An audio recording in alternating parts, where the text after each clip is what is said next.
25 August 2025।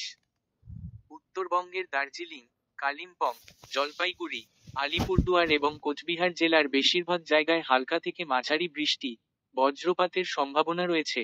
উত্তরবঙ্গের বাকি জেলাগুলিতে অনেক জায়গায় ভারী বৃষ্টিপাত 0.711 সেমি হতে পারে। উত্তরবঙ্গের কালিম্পং এবং জলপাইগুড়ি জেলার এক বা দুটি জায়গায় ভারী বৃষ্টিপাত 0.711 সেমি হতে পারে। এছাড়াও উত্তরবঙ্গের দার্জিলিং, কালিম্পং, জলপাইগুড়ি, আলিপুরদুয়ার এবং কোচবিহার জেলার এক বা দুটি জায়গায় বজ্রঝড়, বজ্রপাত এবং ঝোড়ো বাতাস 30-40 কিলোমিটার প্রতি ঘন্টা গতিবেগ হতে পারে।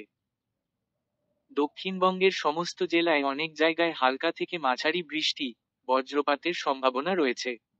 কলকাতা, হাওড়া, হুগলি, উত্তর ও দক্ষিণ 24 পরগনা, পূর্ব ও পশ্চিম মেদিনীপুর, বাঁকুড়া, ঝাড়গ্রাম এবং পুরুলিয়া জেলার এক বা দুটি জায়গায় বজ্রঝড়, বজ্রপাত এবং ঝড়ো হাওয়া 30-40 কিলোমিটার প্রতি ঘন্টা সহ ঝড়ো হাওয়া বয়ে যেতে পারে।